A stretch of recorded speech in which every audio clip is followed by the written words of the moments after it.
Entering Lijiang control. We're ready to get into this blunt tier list. Starting to feel the edible. Starting to talk a little bit slower here. Thoughts aren't coming as quick as they used to. Now, if you don't know what we're doing here, this is a massively long tier list of a bunch of people. One of my followers made this for me. I don't actually have their username. If my mods have it, do a little shout for them, or my editor if you find it. This becomes a YouTube video. You can do a little hi YouTube if y'all want. All right, if you don't know what a blunt tier list is, basically, I'm going to be rating everybody from S to F, and then don't know if I don't know the person, on how enjoyable it would be to stand in a circle with them and smoke a blunt. Now, there's a few qualifications here. It's not just would they smoke weed. That really doesn't matter. It's more so, it's the conversations you're going to have. Would I be uncomfortable around them high? Would they be annoying high? Would they have good conversations with me? Right? I'm going to be rating these on very many factors. I was going to say very few, but I'm doing a lot. So a few factors that we're going to be rating them on how good they would be to smoke with. You guys are willing to answer your with me, even though you guys should not be smoking if you are not 21 or it is legal in your state. Outside of that, you could just rate it in the sense of, hey, would I want to have a conversation with them? That's really the main point for me, is would I be able to talk to them without being skeezed out while I'm high? Starting out with an absolute banger of an individual, not in a good way. Mark Zuckerberg. Would I want to smoke with a blunt with Mark Zuckerberg? Absolutely not. F tier. I don't know why anybody would put him B. This is dream blunt tier list, so F would be nightmare. I think anything D and below would be nightmare, right? Kind of C is going to be middle of the road. I don't really care. They might not talk, right?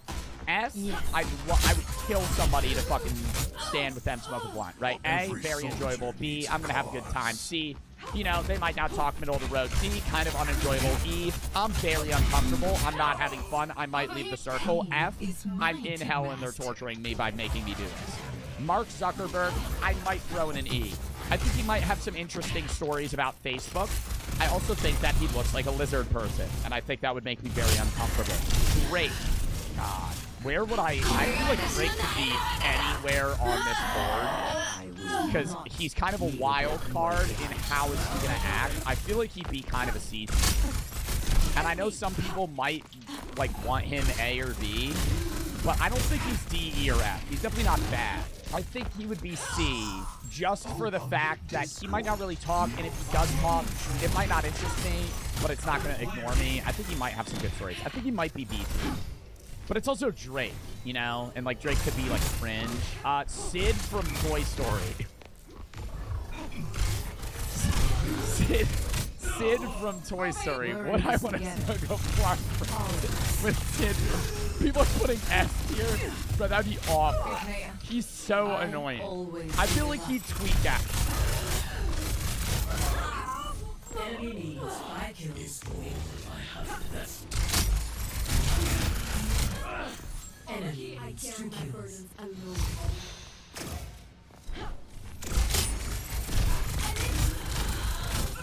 Match complete. Top 2 finish. Play of the game.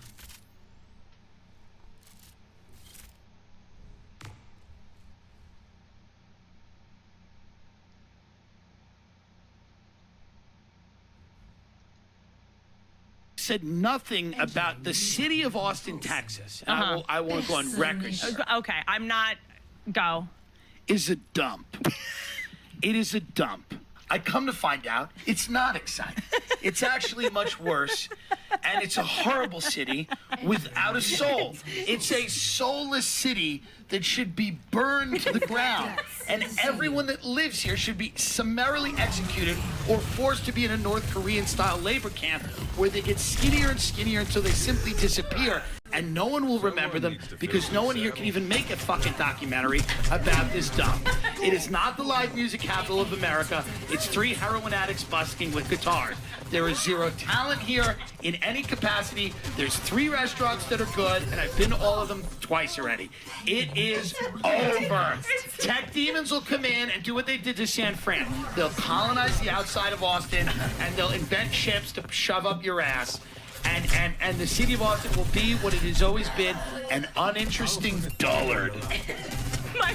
But I do own a home here. I do own a home here now. And I will say that I'm very dramatic. It is a great place to come and live because the appreciation of the home is important to me. So I will say that comedically I'm very dramatic, but it is a great place to live and a lot of people love it. And I love it. And I want more people to come and keep buying the homes.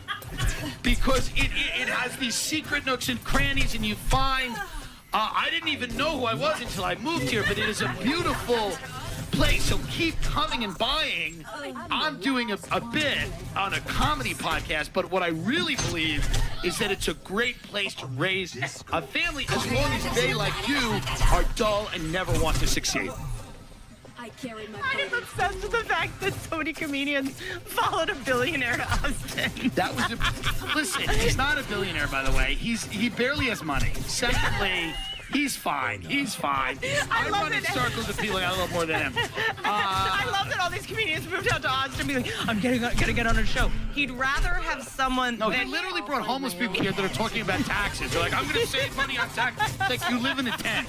But also, he'd rather have someone that makes bespoke knives on than you. Right. He's the piece that. So there's people that are moving here that have never been on the show. They've known him 16 years. They've never done the show. So they're just hoping that the people he's flying in miss their flight and he needs someone last minute. They're just sitting in the parking lot like gargoyles, just like maybe someone's gonna cancel. It'll all be great. I don't know, but it just feels. I am not into it yet. Well, you are. It's also I like sociopaths because they're funny and I can make fun of them. And Austin has a few of them. They'll shoot you in the face if you make fun of them. But no, it's just boring. It is boring here. But Joe has a family and he has a whole thing. Like, I was just like, the idea of moving there, like, you know, without a family or without having to like put a kid in school, I just was like, you're just gonna be in a house in the hills alone with your own thoughts all day. This is not gonna go well. No, but I'm gonna travel a lot to LA and then eventually I'll remedy this. But it's an interesting thing. What have you learned about yourself? Have you learned anything about yourself? I've learned a lot about Austin, and I've learned a lot about that the craziness of LA, the insanity of it was funny. Yeah. And this town is really not that funny. This town's not that funny. People are happy. It's placid. It's placid. It ain't funny. When you go to LA, it's a great, like New York, it's a great place to live. What was that? That's Rogan. Relax. He's calm down. He's strangling a bird from the leg. He's doing his nightly bird. Yeah. Bird strangle. So how long did it take once you got to Austin to realize 15 minutes. that you should have just listened when I to drove me? From the airport to my home, I wanted to kill myself. Here's what this. No, here's the reality. It takes a while to realize that it doesn't. Austin's an NFT. No. If you go, as someone that loves Austin, the first time I came here, a couple years ago, I was with Kevin Christie. We were doing the Cap City or Paramount or something. Great. We come in. We allot 2 days. I love Cap. 2 days to just be in Austin and hang out. And we see all the pictures on Instagram. Keep Austin weird. I love you so much. That's not loving Austin. That's you enjoyed for 2 days. No. We looked through it and we were like, this is 2 blocks. Like, 2 blocks. This is my favorite That is store. correct. But and then the rest was like Century City. And we're like, it's 2 blocks. On Instagram, it looked like it was just Coachella all the time. People that are brain damaged and have had bad car accidents. But you know that I got in the car with this guy that picked me up from the airport, and he was like, "Are you Winnie Cummings?" And I was like, "Yeah." And he was like, "Can you tell your friends to stop fucking moving here? Like, they don't want you either. Yeah. They don't want us." Hey, cool. Great. What did you And by the way, shut up. Like, how's he gonna live? His job is driving around. Well, he thinks that he is in the second string militia for the government. Oh. He's on. Oh, but I like that guy. That's your armadillo guy. Yeah. I thought it was some blue-haired person who's like, I want to shine. No, he has. Tell your friends to stop coming here. I have a one-man show. He One person is show. someone that it's a body type that's just like a giant pot belly, like you can't see your feet. He believes that the government, when we go to war, is gonna call him in as the reserves. That's less of a crazy belief than the idea that Austin, Texas is going to be the next big thing. Can I tell you, there used to be, you know how like Miami and Austin, a bunch of criminals moved to Miami. It's like that's your algorithm. No one ever said that. Like no one's been saying. everyone is saying it. No, Georgie, the- you don't read. two or three.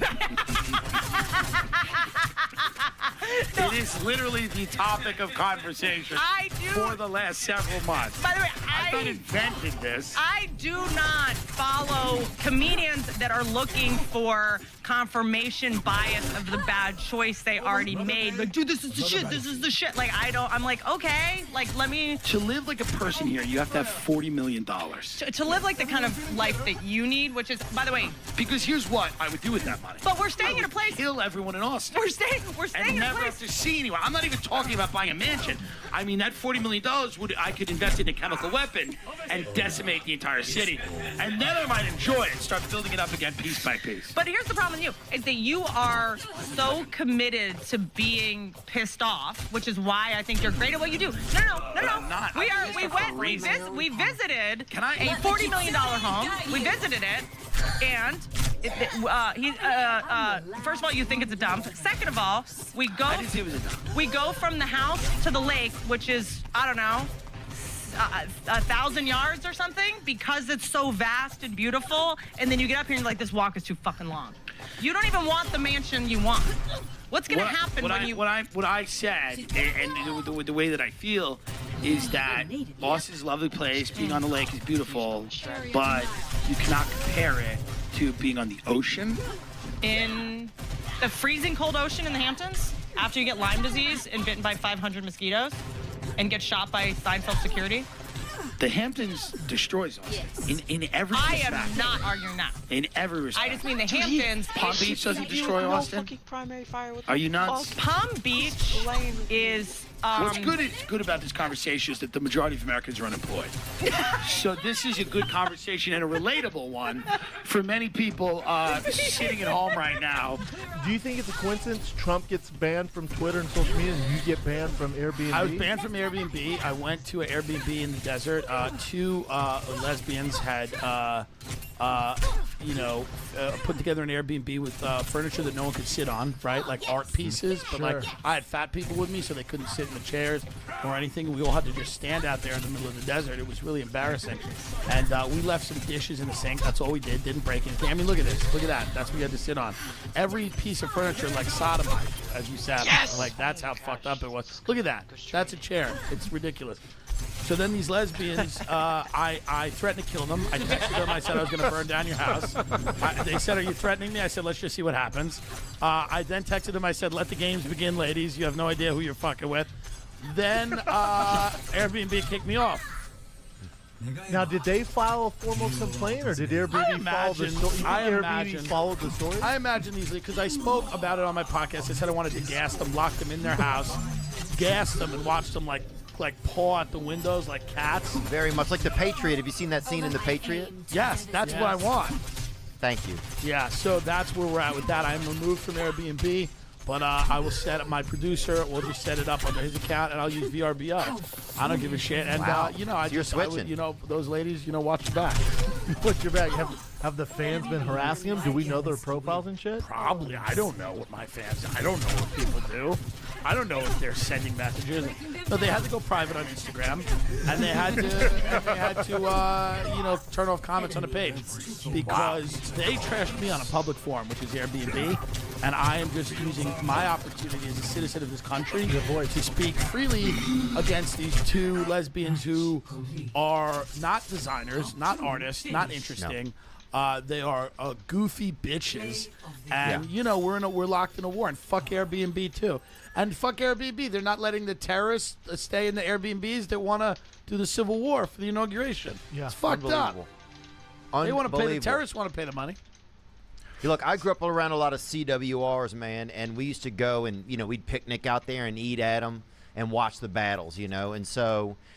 It's not surprising that a lot of those guys are still left and they want to, get out and about and they have that energy inside of them. Right. But, and that's Civil War reenactments, you mean too. Civil War reenactments. Like, that's who's coming out to, like, climb in the Capitol. Dudes that are, like, out there in the fields. Yeah. Yeah, it took it a little too serious. It didn't go well. And also, look, there's a lot of, lesbians with the expendable income and are doing the extra home. And they have they call them the dickless angry. Yeah, that's what it is. No, lesbians they're very angry and they take every job they do seriously, even if it's the worst job in the world. A lesbian pretends like she's like the national security advisor, so she could be restocking vending machines and she acts like it's the most essential, critical job ever being performed. And it's just they're power obsessed. Beasts, really. Why do you think you have issues with lesbians? Do you think you would have issues if there were just I live issues with gay men, too. I have issues with straight people. I have issues with people that don't respect me, and these two, their names are Jonah and Mila. Can you imagine Jonah and Mila? How do you respect? Their Airbnb photo is them sitting with their Weimaraner in, like, big hats. Are they hot? With, like, a cake. I do not feel like they're hot, no, but... I just don't want to get too much trouble here because I probably will get a letter from a lawyer within a day or two. And their dog is probably named Elizabeth Smart. They always have a dog that's named after like a, someone like someone that's been through a lot. Yeah, we're just over. I'm over the whole lesbian attitude of like very serious, severe. Like we're very competent and we have good credit. It's like who gives a fuck? You're going to hell like everyone else. Yep. Theo, you have any issues with lesbian, or are they all good with you because you look like them? First of all, Brendan, you look like a fucking... Get it out, buddy. I don't have it. That's the problem. I've used it all on so many episodes of this show. But I do want to say, yes, I feel like I'm okay with lesbians, man, but I've never... Look, I'll be honest. My first interaction with lesbians, we had a couple of lesbians live across the street from us. And they used to try to sync their lights up with the radio station, and they couldn't make it happen. And it was crunch time. It was Christmas Eve, and they ended up fist fighting in the yard. And one of them worked at the library. And ever since then, and I did donuts in their fucking yard a couple days later. And ever since then, we've been on the rocks. But what gets me is why lesbians are so angry at straight men, and I think that Tim is just like there's a lot of chatter on the dark web and stuff these days. Where's Tim's sexuality even lies? So I don't even think they looked at you. I think they looked at you as like Tom Cruise's fucking arrogant they looked at younger me as a brother. straight guy. I do have a wife and kids. I don't think there's a problem with that. I identify as gay in this community that we're in. I do have a wife and kids that live in suburban New Jersey. I own a family-style Italian restaurant. And it's called Rigatoni's, and we're very happy. But as when I live in LA, I'm a homosexual, and I'm gonna come out as trans very soon. That's coming. But no, these lesbians looked at me as a straight man, a grotesque middle American straight male pig who defiled their fucking art piece in Jewel Box in the desert. And the reality is that I expose them as frauds, and I've done it to the world now. I've exposed them as frauds. As these because that's what lesbians are. They're talentless men. That's what they are. No offense to them. They're for the most of them are grunting Tim Allen, home improvement pigs. Yeah. And I've exposed them as that you can put on any funny hat you want. I know what you are. You're a demon from hell. So when I come out and tell everyone in the world that, I can't go to Airbnb anymore, and that's not right. That's not right. Do you think they're gonna catch on to? You know how Trump got banned from Twitter, so he started using another account. Do you think they're gonna ban your producer, dude? Now it's gonna fuck it up for I don't him? give a fuck. I've got a legion of patriots. I call my fans the Patriots, and we will. brother. I mean, Airbnb has a headquarters. I'm sure we'd love to get in there with some Viking I'll horns go in on there. and let everybody know what's going on. Do they advertise on the show? I don't care. We'd like to go over to Airbnb, say hello to everybody, let them know how we feel. The Patriots. Send me in. I'll Shawshank through the damn shit pipe, Daddy. Send me in. Yeah, Theo you be know what the I'm front saying? leader there, man. Yeah, I'll send Theo right in. I'll come out 2 months later into the wrong office. I'll show up in a fucking Dunkin' Donuts with a Brooks with Ear t-shirt on. Hey, as long I as don't people give a get scared, the point of terror is always terror. So, as long as people get scared. Your genius is that Well, you stop. will go. Okay, your talent. No, genius Yeah, is the no, right I word. do feel like that. I was exaggerating. Is that you will go to a place and you will not really participate in the moment you're in because you're so busy in your head coming up with a rant about it. Like I remember when you came to Thanksgiving, you were just sitting in the corner watching. You do not participate. You don't really want to talk to anybody. Well, Thanksgiving was a horribly mismanaged nightmare. You are not given entertaining in any real way. It was stressful for the guests.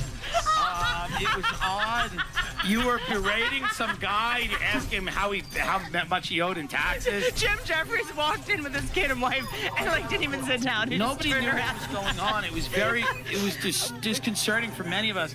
And I was just processing that moment of sheer insanity. Well, 'cause- You were doing like Kegels with Instagram influencers. Meanwhile, Jim Jeffries all thought this was a family event. Like no one knew what was No, going but on. also there was so much amazing food there, and I think I haven't, as an adult, hosted parties that have expensive food and no one's eating it. And Well, they're drug addicts. Your friends are drug addicts, so they're not eating it because they're on cocaine, so they don't need to eat. I spent so much time being like, "Are you gonna eat this?" I was like, There were people in the party putting stuffing up their nose because they had no idea how to eat through their mouths. I'm just saying. Yeah, your friends were drinking like CBD milkshakes, and I was you know, trying to force people to eat all the food Yeah. I got.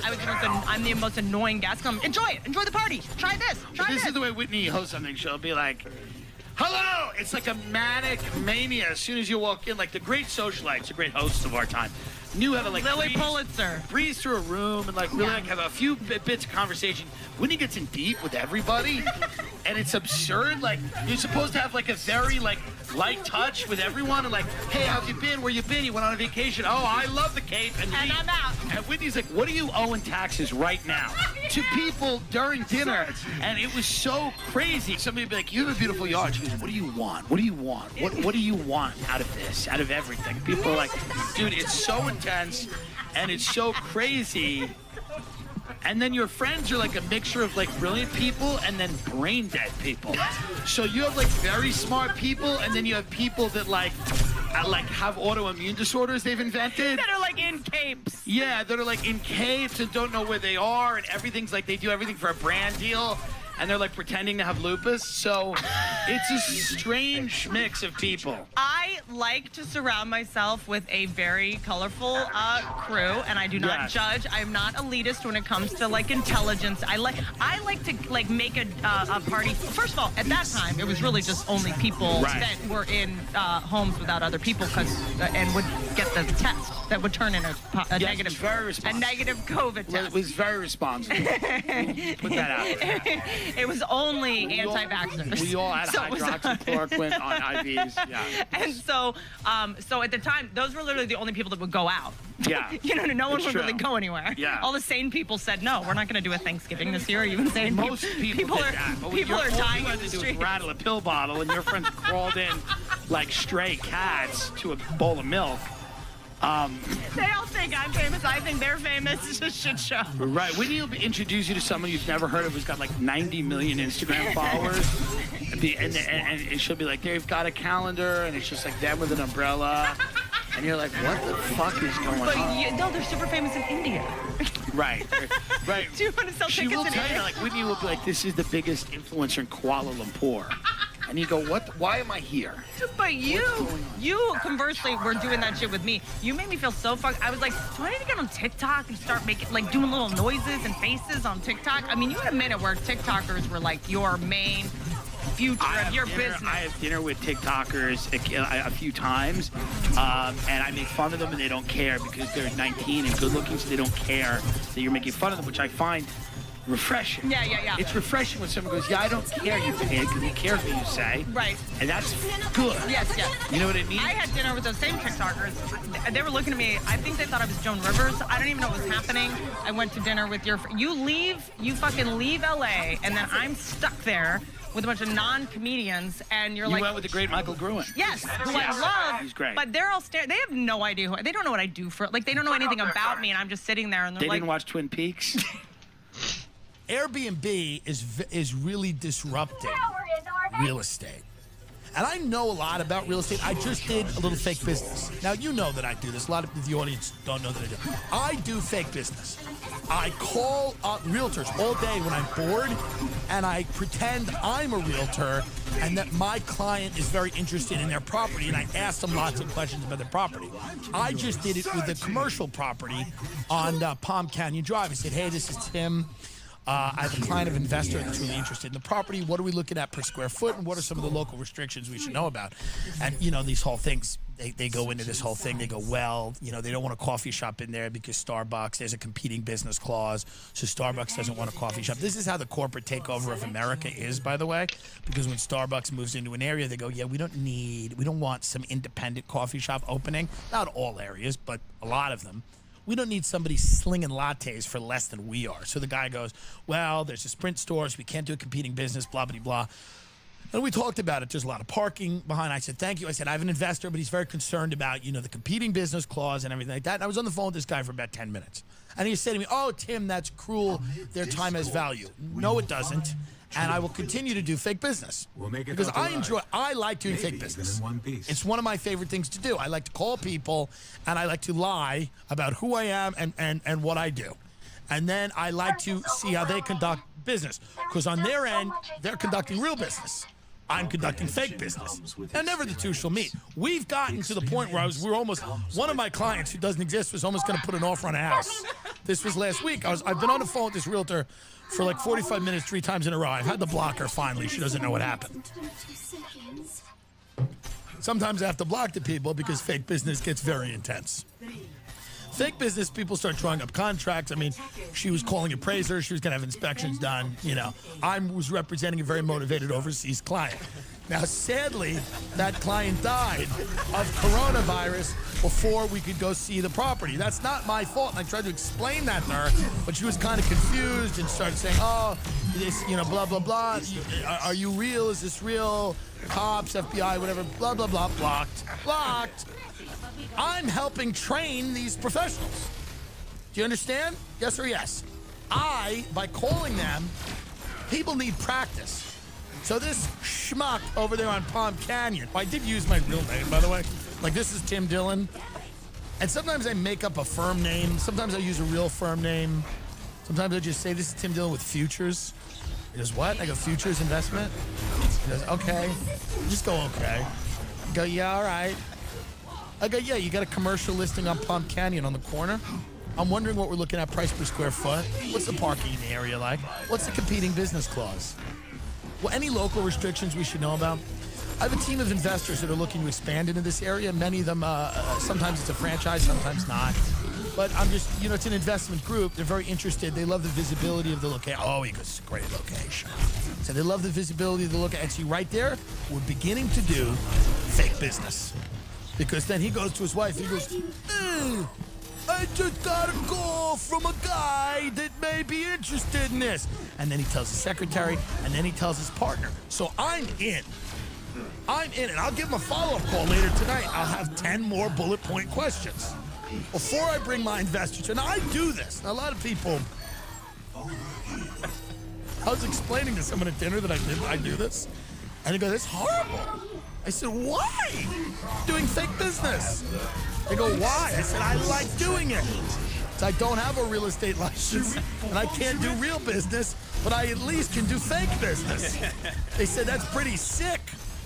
I said, maybe you're sick, because I want realtors to get the best professional. You golf a lot, right? Mm-hmm. When you golf every day, are you better at it? Yes, absolutely. Now, that doesn't matter. Now, even that includes going to a driving range. Sure. Right. Correct. Right. Sometimes I see golfers swing clubs in their backyard. Mm-hmm. Helps. Doesn't matter if it's real or fake. What matters is that this guy's going through the next guy to call him might be real. But I'm going to beat that guy out. I'm going to do a competitive offer because I conduct fake business well, and many people don't. A lot of people do things. People go on fake diets. I've done a ton of them. People do all kinds of things that aren't real. People are fake comedians. They pretend to be a comedian for a decade and impoverish themselves and live on a floor and walk dogs. Fine. That's all. When you go home to your family for Thanksgiving and you go, I'm a comedian, they're eating and they're like, no, you're not. You're a pretend comedian. You're a fake comedian. I am a fake real estate investor, and I will continue to do fake business. So if you get a call from a guy that sounds like me, just be forewarned. The deal's not closing. The deal's not closing. I have an interest in presenting myself. I have a lot of clients when I do fake business. Easy. They're very busy. Many of them are overseas. They cannot handle.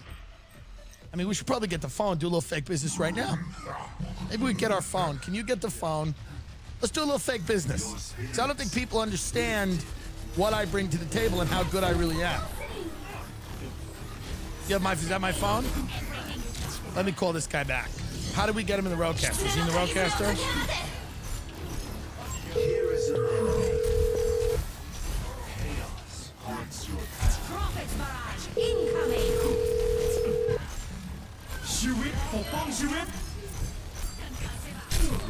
Hello? Hey, Adam, Tim Dillon, how are you? We spoke about the property on Palm Canyon a few minutes ago. Yeah, hey Tim, how's it going? Good, buddy. How are you? I wanted to know if there's a list of the competing clause. My client's asking me if there's a list of businesses, whether it's Starbucks, Sprint, things like that, that we could kind of figure out what the restrictions are, just so I could kind of email that to them because he wants to show it to his investors, if that's possible. Also, is there a way they can get out to see the property maybe later in the week? Yeah, I live about 4 minutes from it, so not too difficult. That, and I will just go to the center right now and send you a quick list of all of the businesses that are there already. I would appreciate that. Let me ask you a question, too. How long has this property been on the market? I haven't looked it up yet. Yeah, I've been marketing it for maybe, I just signed it like right when COVID hit, and then I delayed it for like 2 or 3 months. So I'd say maybe like 2 or 3 months now. Okay, and before you had it, was it sitting there for a while or no? They always like to know these things. Yeah, I know Banner Mattress was there up until recently. Okay. I know there's a mattress firm like right across the street. Yeah, I saw that. Would this be a 5-year lease, or what are they looking for in terms of commitment? Yeah, it really just depends on the tenant and the rate, things like that. Obviously, the longer the commitment, the better we can do on the rate. But I think they're open right now. Okay, and I imagine minimum 5 years ago. I imagine they're open to some form of negotiation, at given the climate. Of course. Okay. Well, I appreciate that. We're here to do deals. Yeah, me too, but I mean, me too. It's a little wild out there, you know? Are you guys mainly commercial, or you do any residential? We do a bit of both. Okay, good. Yeah. You got to be kind of a generalist out here. I agree. Yeah, a lot of people are starting to get interested in this area, and I think it's because LA's had a lot of problems, and a lot of my clients. I do business primarily in Los Angeles, and a lot of people are starting to look at this area, and a lot of them are excited about maybe jumping into something here, because the high season, I imagine it's January through June. Play of the game. Yeah, January through April is our high season. Right. But pretty much like right now, like September through April, so we kind of have like a shoulder mid-season, which is September through December. Right. And then January through April just crushes, and then Coachella is obviously and Stagecoach are in April, and that kind of, and we have Memorial Day weekend, July 4th, even during the summer, we do pretty well. Of course, I appreciate that. Well, listen, I have you guys. I have your website. I'm going to shoot you an email, just again introducing myself, and then if you could just get me a list of some of those competing business clauses, just so I can show it to them, and hopefully they'll get out to see it sometime next week. You know, they're super interested. One of them lives out here in Rancho, and they pass it all the time. So they had me just kind of reach out to you and see what was going on. But they're pretty motivated. And again, I think it's all about, you know, how restrictive those clauses are. Yeah, I think they're going to be pretty flexible. So I'll shoot you the businesses, and we'll see if we can do something. Okay. I appreciate it, Adam. Thanks a lot for your time. Yeah. All right, thank you. So it's fake business, and I'm doing it well. I'm doing it well. Let's be honest. I'm doing it well. I'm protecting the interests of my clients. Up, but it's okay. Am I not? Am I not protecting the interests of my clients when I conduct fake business? My fake clients are important, and they need to be protected. I want them to have the maximum amount of freedom in any given situation. You understand? Start doing fake business. It'll change your life. I'm telling you that right now. Start doing it. No one can stop. You don't need a license. You just need a phone and a computer, and you can start doing fake business. Set up a fake email address. I have one. Start doing fake business right now. It's the gateway to real business. Are you bored? Are you sitting around at home? You don't know what to do? Build a fake empire of whatever business you choose. You don't need any type of license to do this.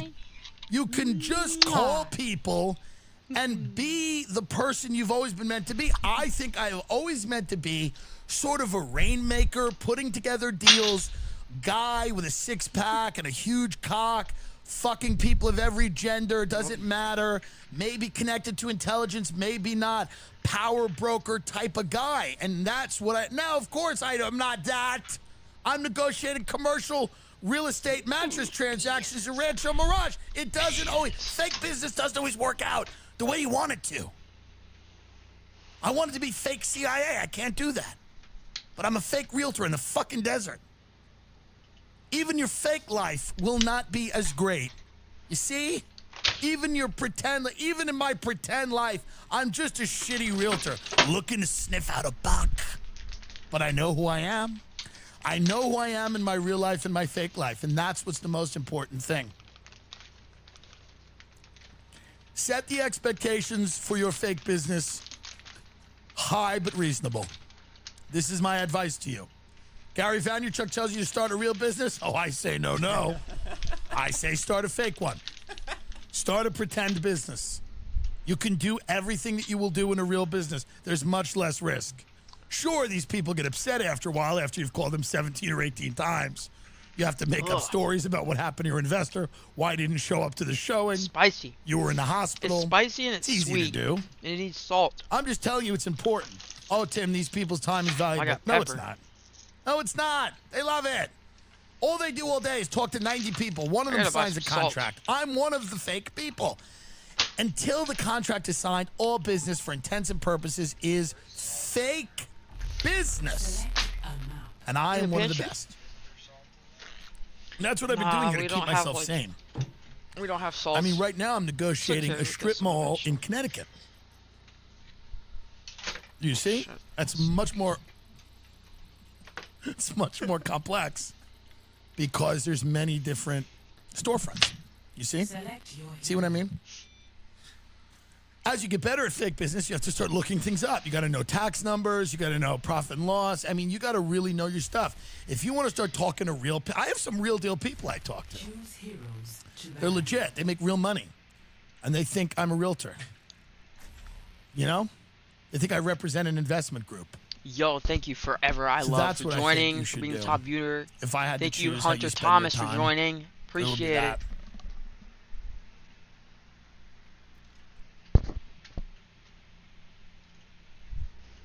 Ladies and gentlemen, welcome to the Tim Dillon Show, special edition. No glasses today, because I'm not high on OxyContin. When I wear the glasses, it's because I'm on heroin, as some people in the comments have pointed out, that I'm a junkie and I'm wearing the glasses. Not because the lights burn my eyes and I have a tick. I have an eye twitch, MTS, motor tic syndrome, where sometimes my eyes roll back and people go, are you having a stroke or do you hate us? And I'm like, no, I have an eye tick. This is just what it is. It comes out when I'm tired or whatever. Or when I'm angry and I'm a No, little why would you take that? perturbed, I'm a little bit, not crazy mad, but I just did a show at the Comedy Store, and I don't like to speak bad of anything or anyone.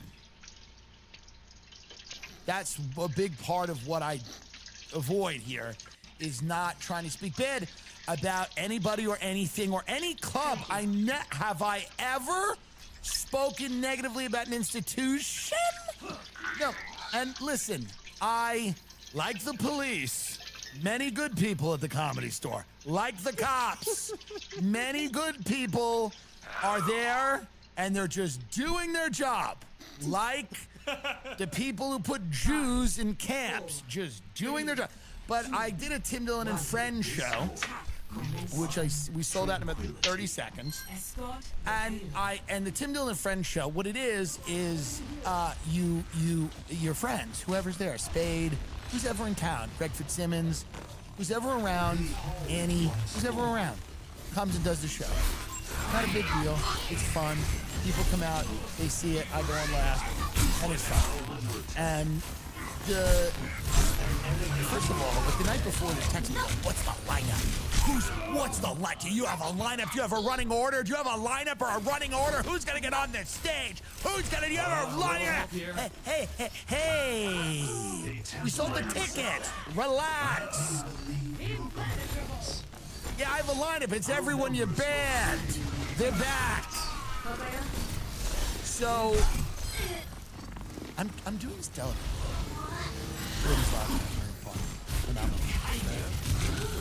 So I'm sitting there. My godson's family comes in. My godson, whom I love. My godson's father was a fan of the podcast, who I didn't know super well, but decided that because I'm single, gay, and without a family, that if he made me the godson of his son, I would give the kid money in the form of a college fund, which I do. Which was a good move. If you know someone who's wealthy and doesn't have children of their own, just go, we're the God. They showed up once at my house in Palm Springs. I said, come on out. We'll have a lunch. They came out with an Asian baby and said, and there was a note written saying, Uncle Tim, will you be my godfather? And I had, you know what I mean?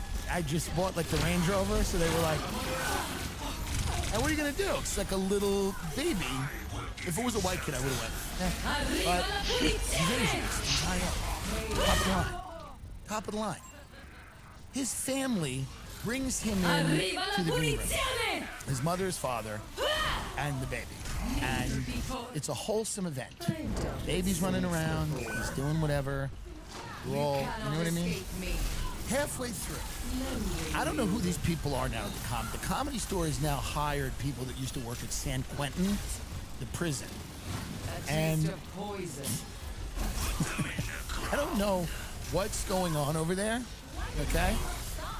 But they've hired like these big hulking brutes.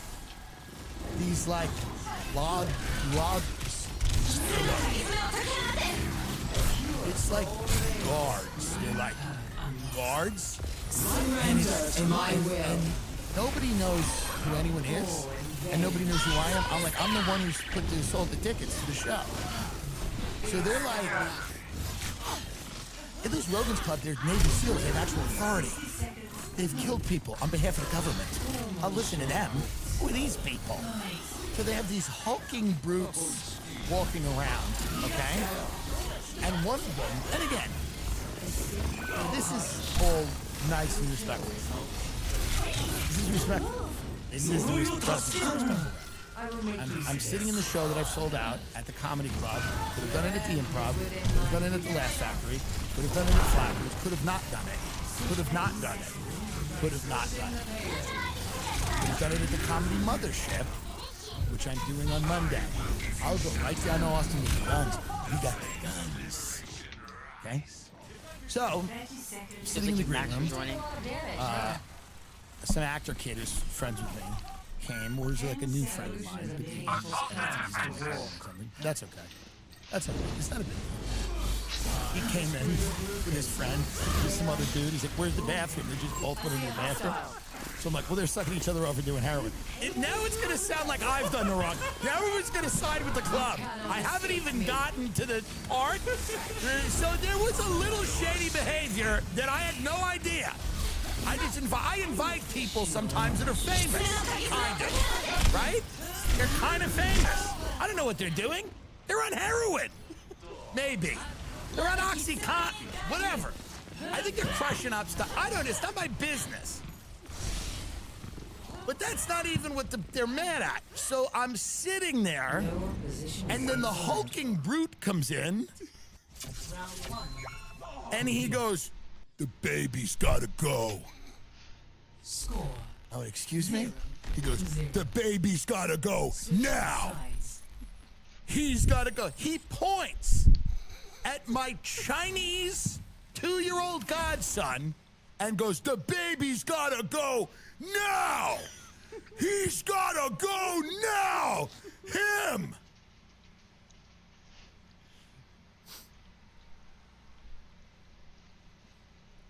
So I go, wait, what's going on? What's he doing? And he goes, "Well, it's a rule. We have a license as a nightclub. He can't be here. It would be a $500,000 fine." And I'm like, really? Really? Because he stopped in a green room? Really? Don't you have lawyers? Does no one have lawyers here? But whatever. I would have respected the idea that you can't have the baby in the green room. Because they just stopped in. Again, they're stopping in to say hello. I would have respected that idea, but it was the way it was delivered. It was the way the message was delivered. This weird, like, aggressive posture that they take. By the way, a lot of people produce shows there. I talk to Luis Gomez about it all the time. They make you feel like a criminal when you produce a show at that club. They make you feel like a criminal. Maybe that's part of the fun. Hashtag mothership. The point is this. I was sitting there.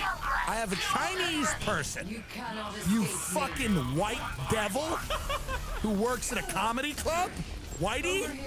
I have a Chinese child, the golden child. Have you ever seen that with Eddie Murphy? That great thing where they got to bounce themselves on the beams and then drink the water and the fire goes out.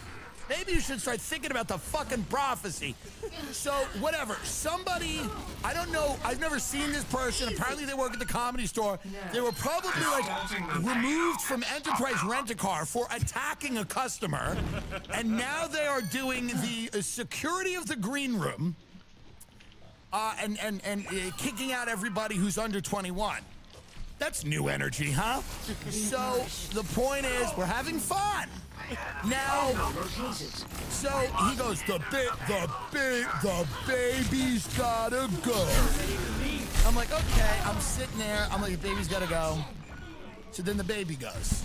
Then the baby doesn't care because my godson wanted to go to Mothership. He told me, I want to go to Mothership. He's a huge fan of Schultz. And I go, no, but come to the Comedy Store. We have comedians who can do comedy 75 years. And he goes, it's gonna be fun. So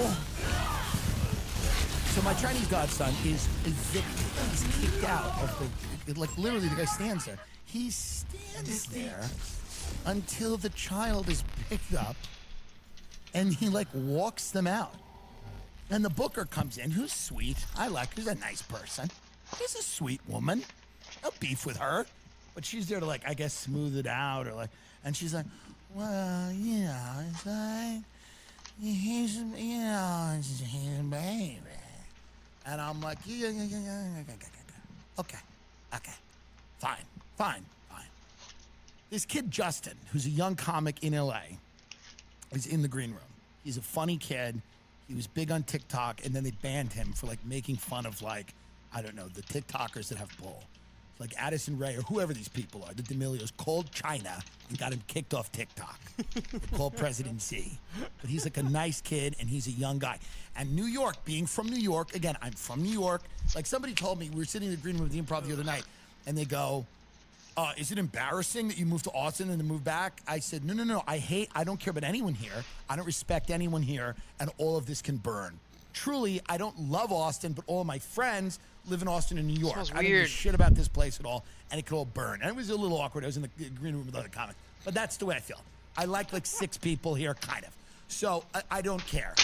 So the reality is I'm sitting there and this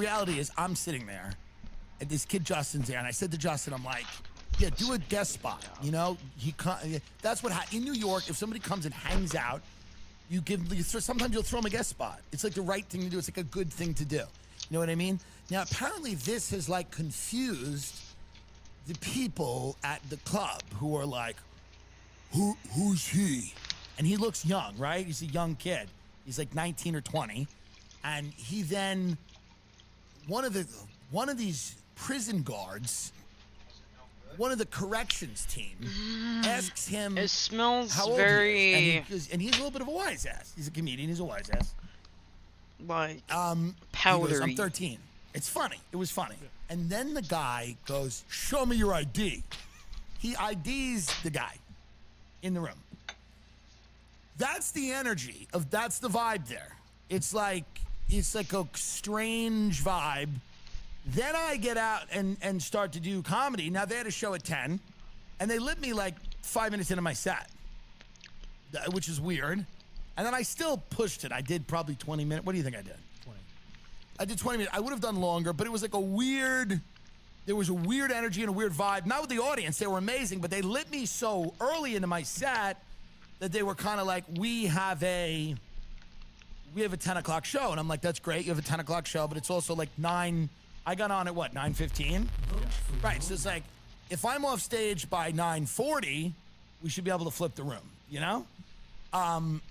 So again, and it just happened. It's the only reason I'm talking about it. It's not like lodged in my mind. I don't care. I'm just saying, I didn't love the vibe. Do you think I was wrong? My reaction with the vibe there was odd. They approached you in a pretty graceless way. It was a weird way to do it. It's a weird way to do it. Wasn't cool at all. It's odd. It's just strange. Don't make me go down to Texas, get the guns. Come back with the guns. I just don't understand the behavior. The show is at 10:30 actually, so they booted you 45 minutes early. It's a city where everyone's incompetent and no one can work, so that apparently people need 75 minutes to flip the room. How do I do it? I wipe the table and put the drink in the chair. How do I do it? He's gotta go. The baby's gotta go now. The baby's gotta go. You've got a Chinese baby in here. He's a spy. They're hiring like cooks that got like removed from Denny's because of like an altercation. That's the energy, you know? And I'm sure they're all lovely people. I'm sure one of my friends, Colum, comedian from New York, Colum Terrell, did a show there, made some joke about like a waitress or whatever that just didn't go over. And maybe Colum did the wrong thing. I don't know. He's Irish like me. Maybe there's a little anti-Irish buzz. Don't love that. Maybe there's a little anti-Irish sentiment. But Colum, supposedly somebody walked up to Colum and went, I want to curb stomp you. One of the staff was like, I want to curb stomp you. Again, I've talked to Luis Gomez about it. We all love the store. It's a legendary historic place, but it's weird when you produce a show there and you're treated like a criminal. Odd. Weird hands. It's in weird hands.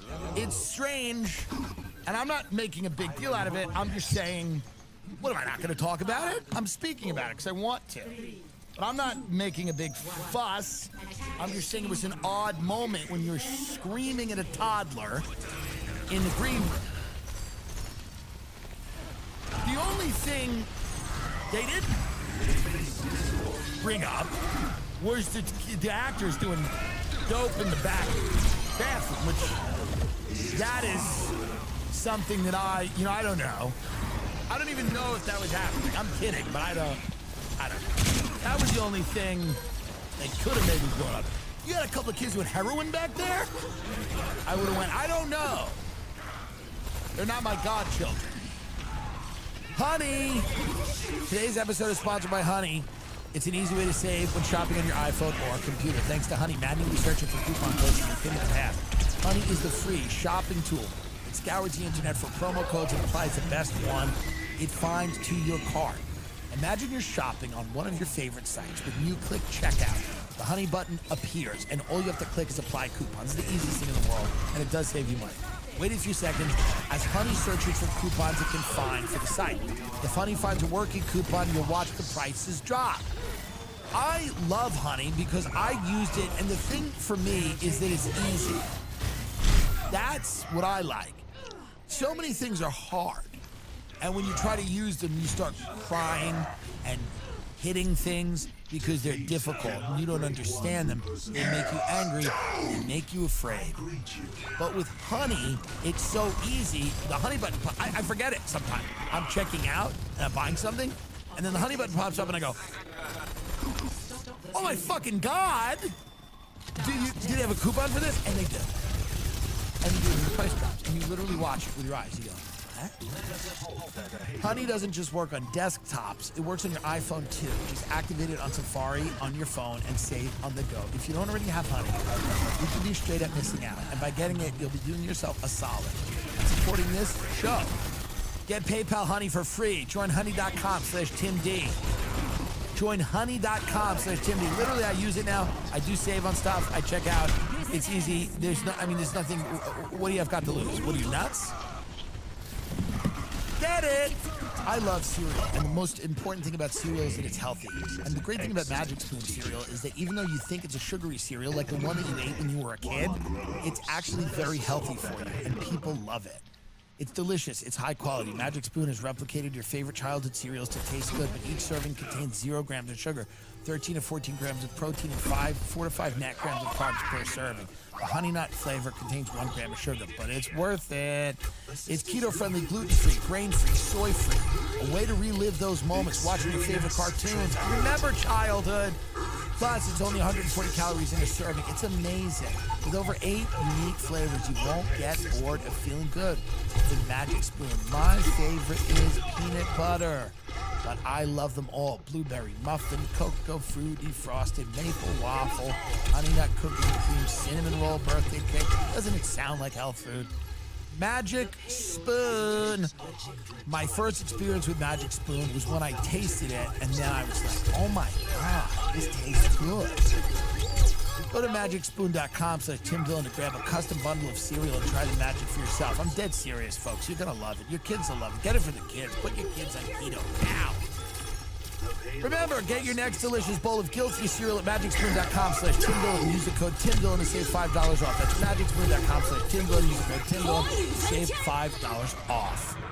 What's Gwyneth Paltrow doing now? Stop bothering this woman. She tried to kill someone in when she was skiing, and they're making her pay. Gwyneth Paltrow's attorneys. By the way, who? Gwyneth Paltrow, daughter of man suing Gwyneth Paltrow over ski crash, tells court he was emotionally abusive. This is what's really good. Gwyneth Paltrow was skiing down a hill and knocked into a guy. He's now claiming he has all these problems, right? And then they got his daughter to go on the stand and trash Paltrow. That's Goop.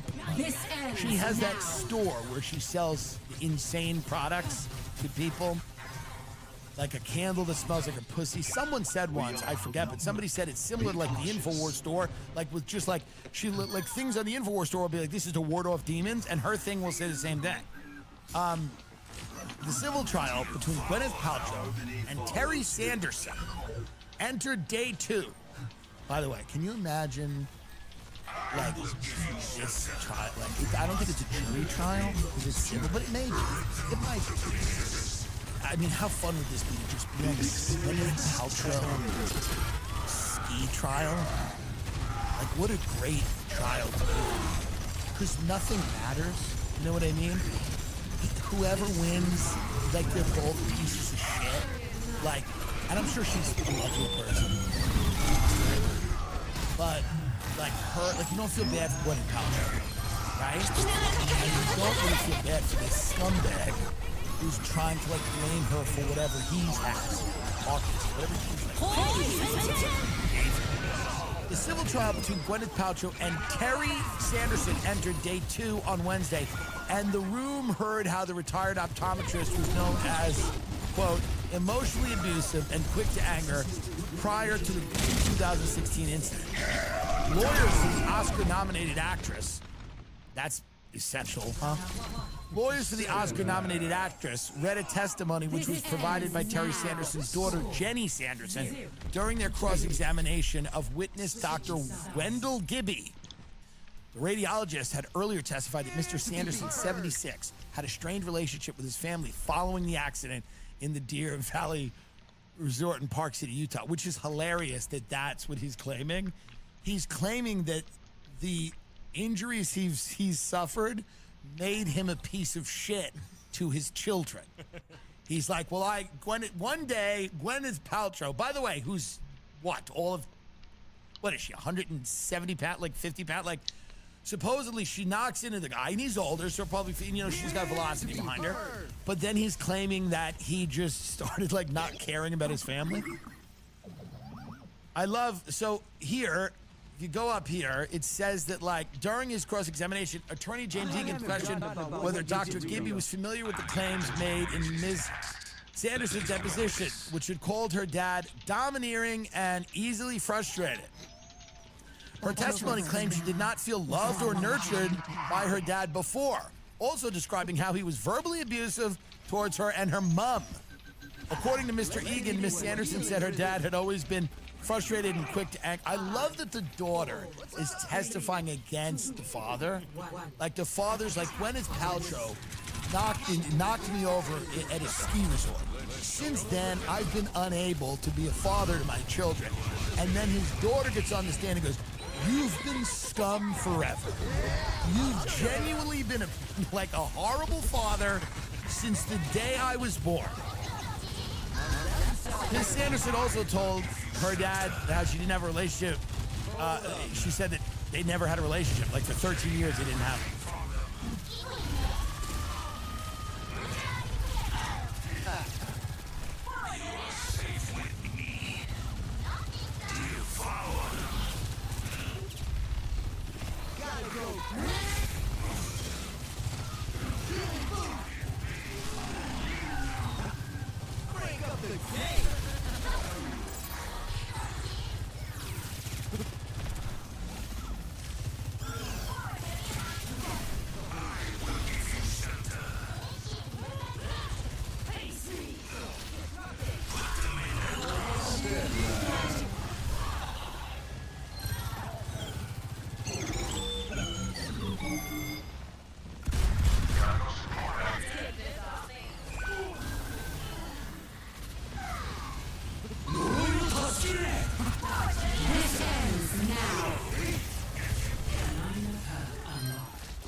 Objective A captured.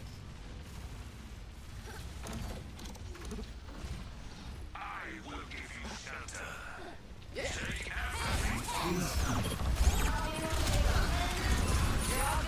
Thanks. Nerf this. Get into it. Move. Get these out of the way. Too close. To pieces.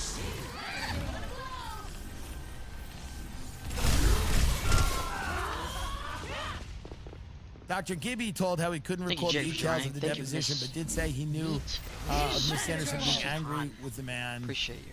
Thank you Said forever. I he love had an affair with his wife. Wait, Dr. Gibby told how he couldn't recall all the details of the deposition, but did say he knew of Mr. Sanderson being angry with the man. Said he had an affair with his wife. This is such an odd case because it's a guy who's claiming that a ski accident made him like weird and distant about his children. Over here. It was claimed Mr. Sanderson had hit the other man, but Dr. Gibby said he thought this behavior was atypical of the plaintiff. Earlier, Dr. Gibby told the court Mr. Sanderson's relationship with his family had only gotten worse after the crash. He also said the injuries sustained by Mr. Sanderson could not plausibly have been caused by him crashing into her. The trial, by the way, what a worthless trial. What even is happening? Like, how does this get into the court system? What a worthless, insane trial.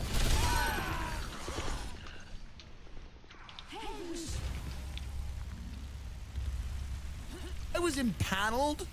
I would love it because I've got nothing going on. I don't care. But like, if you had anything real in your life, you know, and you had to listen to this shit every day, like 2 people at a ski resort. I mean, God help us. The trial is expected to last up to 8 days. And Gwyneth might testify. She was looking somewhere else, blindly skiing down the mountain while looking up. This was reckless. Mr. Sanderson is seeking damages of $300,000 for a brain injury, 4 broken ribs, and other serious injuries. Ms. Paltrow, meanwhile, has filed a counterclaim in which she is seeking legal fees and damages of $1. It's really one of the stupidest things to ever go to trial. $300K is nothing to her. She's just doing this for the point. She could just settle with him for something. It's such a... I love it. Gwyneth Paltrow's ski collision trial enters 3rd day. Do you think the judge at any time goes, hey, like the middle of the testimony goes, hey. What the fuck are we doing here? What is going on? I can't deal with this anymore. They're trying to ban TikTok. This is wild. They're trying to get rid of TikTok because it is a tool of the Chinese surveillance state and not the American surveillance state. They're trying to get rid of TikTok, the one where everybody dances. Because they're saying that China Byte Data, I think, Byte something, that owns TikTok, and the TikTok CEO, Xiao Chu, was grilled by lawmakers. And they say TikTok's like the biggest problem. It's the bad one. They're like, this is the bad one. Unlike Facebook, which my aunt went on looking at casserole recipes and is now full QAnon and estranged from her family. That's the good site. That's the site that doesn't have any problems. Facebook, where people are eulogizing their dead dogs and threatening members of the government on it. Some of that's probably a little justified, but Facebook is truly, I've never seen something as damaging to America than Facebook. TikTok, it's hard to get radicalized on TikTok because it moves so quick. So it's kind of just like, a boom, next. And it just feels like it's kind of silly and what social media should be. And I know people have become big stars on it, a few of them, and people use it to market themselves. And yes, the Chinese are spying. That's also true. But, you know, they're also spying. So people are trying to get rid of it. TikTok itself is not available in mainland China. We're headquartered in Los Angeles and Singapore, and we have 7,000 employees in the U.S. today. He said in his opening remarks, this is the CEO. He was basically like, listen, because I think what we're trying to do is like force maybe more U.S. ownership of TikTok, you know, because it doesn't operate in China. And the Chinese government like enjoys significant leverage over businesses that are under the jurisdiction of China.